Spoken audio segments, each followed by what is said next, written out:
Eu fiz disso aí que você está falando, eu fiz uma pesquisa há uns tempos atrás. As casas aqui, por exemplo, o pessoal tem valorização muito grande no valor dos imóveis, os imóveis estão muito caros. Eu tracei um paralelo, primeiro que a Flórida ficou cerca de 14 anos sem reajuste no valor dos imóveis. E hoje, se você fizer um paralelo, por exemplo, você pega uma casa em Massachusetts, construída há 20, 30 anos antes, com acabamento muito pior, dependendo do local, obviamente, mas com acabamento muito pior e condições piores. E se você faz um paralelo com uma casa aqui na Flórida, num bairro como lá em Winter Garden, por exemplo, que é a cidade onde eu moro, Summer Lake ou no Hamlin, que são bairros muito valorizados, que tem escolas públicas boas, ainda assim a casa aqui é muito mais barata do que lá.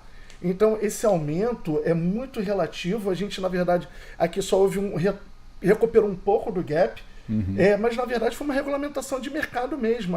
A demanda aumentou. Mas eu acho que teve também a questão de oferta e demanda, né? Isso. A Flórida cresceu, acho que na pandemia, 16% de residentes.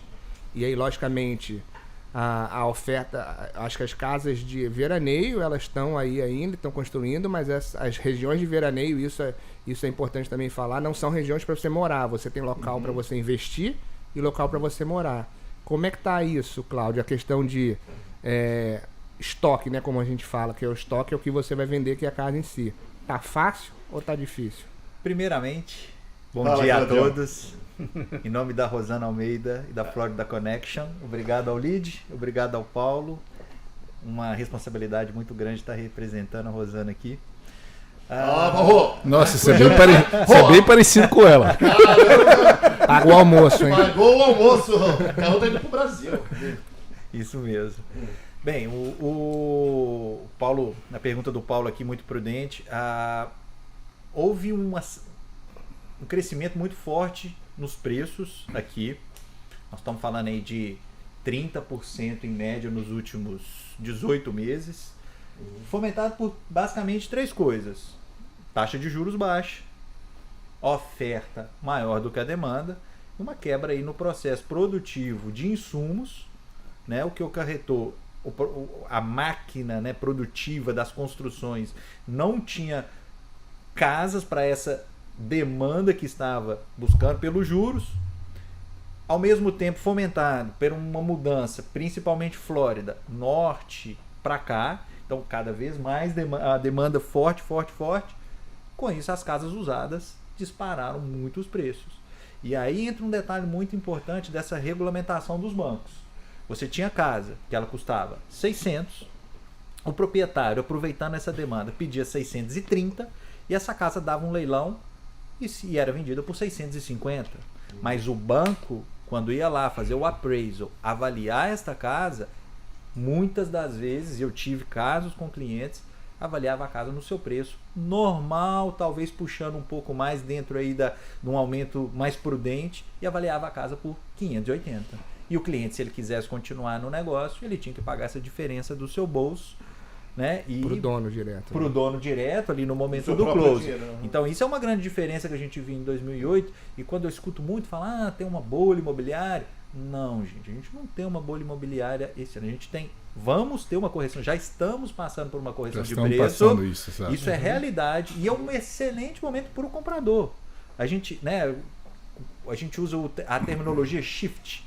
O que é o shift? Você sai do mercado vendedor, que é isso. Eu tenho minha casa por 600, se quiser comprar é 650. E tinha quem pagasse. E tinha quem ia lá e comprava ela, aproveitando o momento. Agora a gente passa para o mercado comprador, onde que eu, comprador, quero uma casa, construtora já está oferecendo ajuda em closing costs, total. Recomeçou agora então. Total, 100% de ajuda nos closing costs. Ela já te dá incentivos. Para casa nova, né? Para casa nova, ela já te dá incentivos. Mas isso está fazendo com que o mercado de usados volte atrás. Porque o mercado foi subindo por quê? Eu vendi minha casa por 600. Aí o meu vizinho viu que eu vendi por 600, a casa é igual. Eu vou pedir 610. E ele vendia por 630. Aí o outro vizinho falou, meu Deus, eu vou aproveitar e vou vender essa casa. Só que o problema é que quem estava vendendo não estava conseguindo comprar, né? Exato, não tinha, era leilão. Mas quando a gente ouve falar as casas estão caras, o que eu vejo é, lembrando, vamos falar Disney World, que é o que dá mais emprego, a empresa que dá mais emprego em Central Florida. O salário é $15 por hora, da maioria. Sim. Se você ganha $15 por hora, você não tem condições de comprar sim. uma casa. Tá ganhando 2.000 e pouco por mês, né? E esse, aí tá o outro impacto, é muito importante. Nós vamos falar aí, me corrija se eu estiver errado, Alessio, $300 mil hoje. Se a gente falasse um ano atrás com 3% que era a taxa de juros, incluindo aí seguro, uma região aí das conhecidas, essa prestação seria aí em torno de $2 mil. Desculpa, $1.500, $1.600. Hoje, com a taxa de juros próxima a 5,5%, 6%, essa mesma prestação ela vai para $2.100. Nós estamos falando de $600, $700. E esse, né, a gente sabe que para se financiar, né, o banco avalia ali o ratio, né, você ter 35% da sua renda liberada para estar com condições de pagar no mortgage. 700 é muito impacto nesse ratio. Porque no caso é 33% que você não pode comprometer da renda, entendeu? $700 é muita grana. É muita A grana. mais, Então né? isso, a mais, né? Então isso freia o mercado. Não é todo mundo que vai. Aquilo tanto de pessoas que estavam conseguindo comprar porque o juros estava baixo, hoje já não se consegue mais. Mas eu vou emendar nessa. Você quer continuar falando? Não, tá. pode. Vou emendar, porque assim, até um ponto pra gente puxar.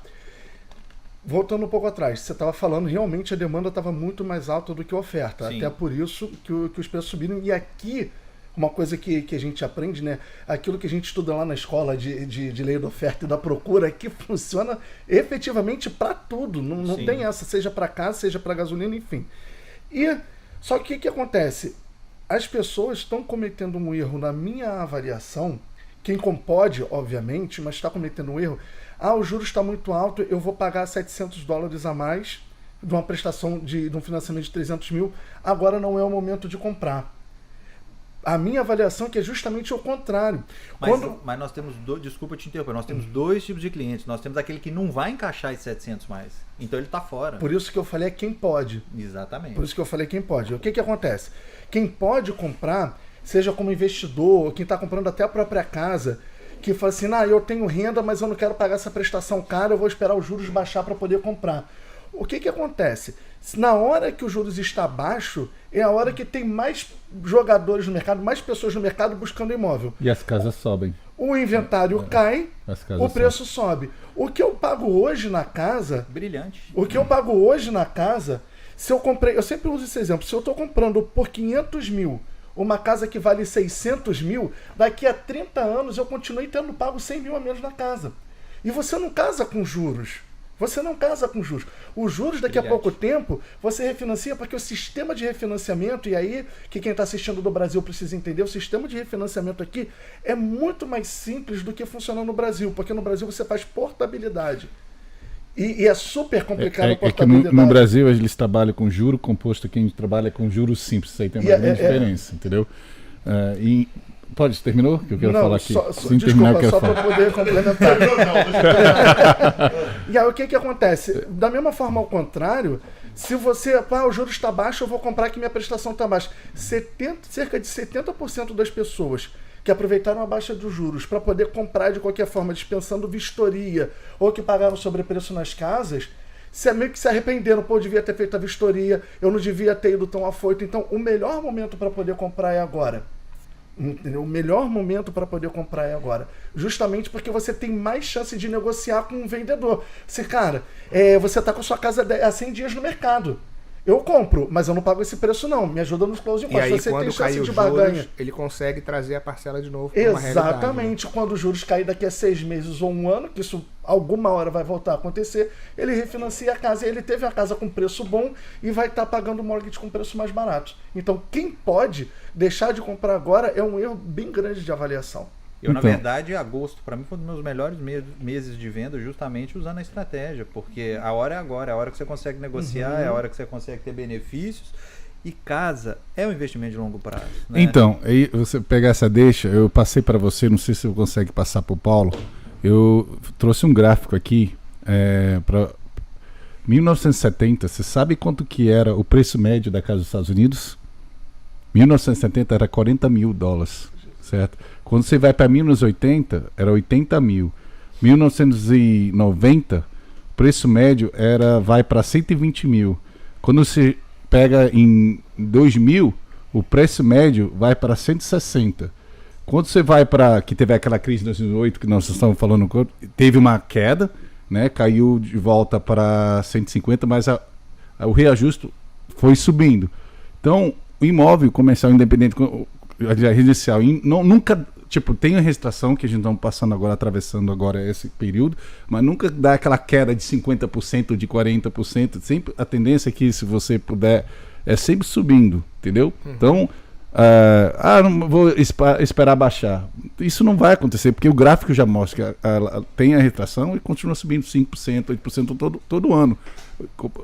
Você vê aqui hoje o preço médio nos Estados Unidos em 2022, lógico que eu acredito que vai ter essa retração. Hoje a gente começou, está em 360 mil. Hoje é o preço médio, certo? Nos Estados Unidos ou Flórida? Aqui estou falando aqui o estudo aqui é do Media Sales Price of the House in the United States. Okay. Então, e você sabe por que essa evolução de preço, e ela sempre vai continuar até um momento? Porque terra é finito. Terra acaba, né? Por que pegando regiões, a gente estava conversando agora sobre o Dr. Phillips, né?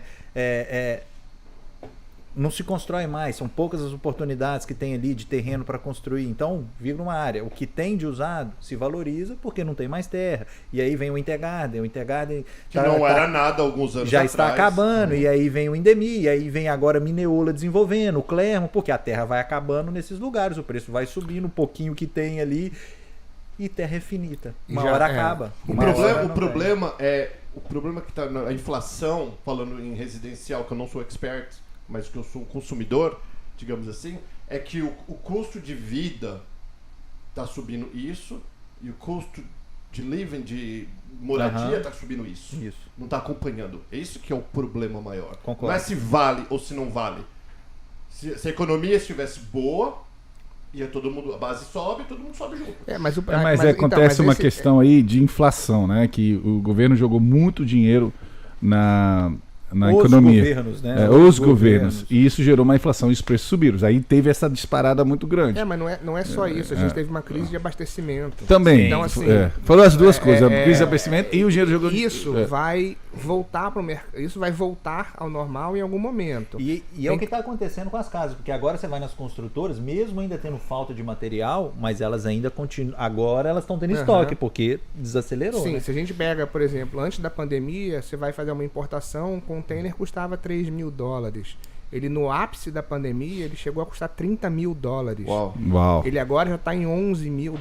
Então, isso impacta. Você, por exemplo, as vigas de sustentação das casas, e aqui tudo é de madeira, elas estavam levando 9 meses para ser entregues. Correto. Então isso... Trusses, não tinha para entregar. Isso, imagina aonde joga esse custo.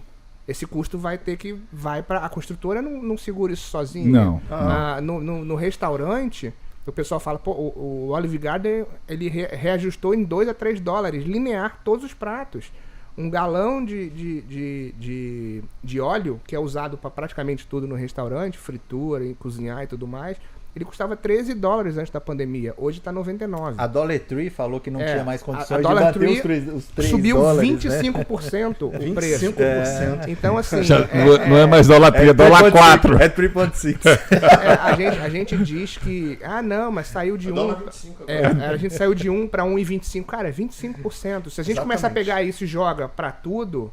A gasolina começou a voltar agora, o preço, isso no mundo todo está voltando. Cara, então, essas coisas vão começar a voltar. Eu paguei gasolina $5 aqui na Flórida. A gente tava pagando quase 5. Chegou a 5,19. Não, eu paguei 5,19. Não, então, mas eu nunca, nesse tempo todo, eu nunca tinha. Aqui nos Estados Unidos, eu tô há 24 anos nos Estados Unidos, eu nunca paguei, nem já viajei na Califórnia, que também é caro lá. Eu paguei esse valor, foi... E junto com isso, a gente teve um reajuste agora planejado de salário mínimo também até 2025. Todo ano tá subindo, vai subir acho que $1 ou $2 por ano o salário. Então, cara, as empresas viram custo de pessoal subindo, custo de material subindo, tudo subiu. Só que a renda, no final das contas, não conseguiu. Ela não conseguiu acompanhar. É o que o Paulo estava falando aqui, né? Que as coisas sobem. Só que a gente tem que saber separar um pouquinho o que foi esses 2 anos de Covid, porque isso afetou e afeta todo mundo. isso vai voltar em algum momento. Alguns setores talvez não voltem. Tipo, a galera de logística fala, cara, se eu tô operando a 11 mil, por que eu vou voltar? E todo mundo quer. Então acho que eu vou segurar aqui 11 mil dólares o container. Nossa, o container foi uma coisa que ficou um absurdo. E aí você some produto muito barato. Porque o cara fala, porra, mas se eu pegar esses 11 mil e diluir naquele dentro do container, a conta não fecha. Aí a Dollar Tree, que tem produto baratinho, cara, tem que reajustar. Porque essa conta não fecha mais. Então e aí você vai ver produto muito mais perecível e tal, ou muito barato, que simplesmente vai sumir do mercado. Ou você vai ter que produzir localmente. Então, mas isso Paulo, é um médio e longo prazo volta. Uma entendeu? forma de você, e aí você vai concordar, de ganhar dinheiro, no caso, é sempre investir em real estate. Você nunca perde. Sim. Entendeu? Porque, que nem ele estava falando terra, aqui. não erra. Exato. Porque, real estate, não vou... ouro, tudo que você tem na mão que você consegue mensurar. Como ele estava falando, não vou esperar baixar, vou esperar depois.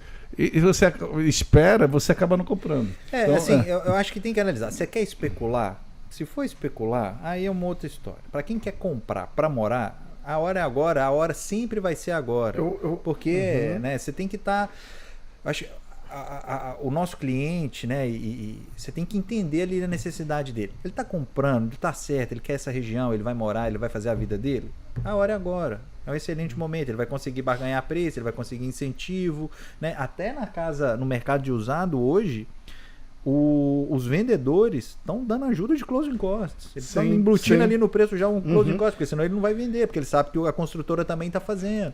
Então, assim, você tem que analisar qual que é o perfil. Se é especular, não, aí eu acho que vai, né? Tem que ir para construção, tem que pegar um outro. Comprar terra, você construir, investir, mas para o cliente ali de longo prazo, e aí nós estamos falando de 5 anos. Fecha o olho e vai, que sempre. Isso é histórico. Terra é uma coisa finita e vai ser valorizada. Desde a Idade Média, né? Na verdade, que terra é a coisa que é mais valorizada. Mas assim, sobre isso que você está falando, tem 2 perfis de cliente que precisam. Que muita gente não conhece também como funciona. E isso aí tô até para gravar um vídeo essa semana, se não for até sexta, na semana que vem. Tem um programa do governo que se chama Hometown Heroes, que muita gente tem falado. $25 mil. $25 mil, só que assim, ele tem 2 questões que são de um diferencial absurdo. Normalmente os programas para affordable home, existe uma coisa aqui que eles chamam de AMI, que é a renda média mensal para aquela região. Pega por condado, e aí eles traçam a renda média mensal. Todos os programas, em média, eles dão você tem um limite de renda de até 80% da renda mensal. Qual é a grande diferença do Hometown Heroes? Além dos 25 mil que eles dão ajuda de entrada para closing costs e de ajuda para entrada do closing costs, a média de renda é 150% da renda do local e os limites de financiamento são muito maiores. Além disso, são 120 profissões. 120 profissões. Não é além de... Porque você pensar Hometown Heroes é o que? É policial, bombeiro. É policial, é bombeiro, professor, enfermeiro, quiroprata, quem trabalha em daycare, professor de educação física que seja treinador de equipe. São 120 profissões que são beneficiados diretamente por esse programa, que tem uma ajuda, e os limites de financiamento eles vão de 400 até 600 mil, depende da região. E uma pessoa, você encontra uma townhome boa, no bom local, uma casa muito boa para você poder morar, num condomínio que vai te dar um clubhouse estilo resort. Entendeu? Que sim, é uma condição muito boa e com a ajuda do governo. Esse é um ponto. O outro ponto é que assim, as coisas aqui são muito... A gente até tinha conversado sobre isso antes. Aqui o mercado é como ele está, é a foto do momento. E no momento, o que muita gente não sabe é que para o investidor internacional, quem está do Brasil querendo comprar a casa aqui, ele está muito mais descomplicado e a taxa de juros está mais baixa. Por isso que eu disse que foi em agosto, foi o meu melhor mês de vendas, porque eu trabalho focado com mercados exclusivamente brasileiros. Então tá o melhor momento. Eu vou te dar 2 exemplos. Eu tô com uma cliente que eu tenho um pre-approval, ela é enfermeira, 8 anos, cerca de 8 anos de profissão, credit score de 757, ela está comprando a casa que ela vai morar, e a taxa de juros para ela foi 6,15, isso com buy down, pagando pontos. Porque aqui você pode pagar um dinheiro para o banco para poder reduzir a taxa de juros. E eu financio para o meu cliente que está comprando para o Brasil por 5,75. É isso que eu ia falar, 6 e pouco tá alta. Sim, porque a taxa de juros básica subiu muito aqui. Ô, Paulo, mas quando eu comprei minha casa, ainda no Brasil, comprei como estrangeiro, em 2017, eu paguei 6% de juros e ainda comprei ponto. Eu comprei 0,5. Sim. Na verdade, a taxa real era 6,5, saiu por 6. E aí é que eu digo, tá vindo, tem que entender o histórico do cliente. Eu já estava, né, vindo com Green Card, como residente. Esperei ter 2 anos de imposto declarado, refinanciei minha casa em 2020 por 2,85%. Foi o que ele fez um bom negócio e refinanciou depois. Aí abaixou $800 E na você, minha prestação. provavelmente você já estava com equity também na casa. Não, isso é uma coisa muito louca. Ali a gente fala equity, como seria a tradução equity? É equity. No Brasil eu acho que não tem. é a mesma coisa. Isso é a diferença, entre explicando a miúdo, pro pessoal. é a diferença entre tudo que você deve com relação à casa, seja de saldo devedor, tudo que você deve da casa e quanto ela efetivamente vale. Se eu vender essa casa hoje, quanto eu coloco no meu bolso? Então, no caso dele, ele comprou a casa em 2017. Vamos supor, ele comprou a casa, vamos supor, por 500, certo? Para explicar para o nosso ouvinte.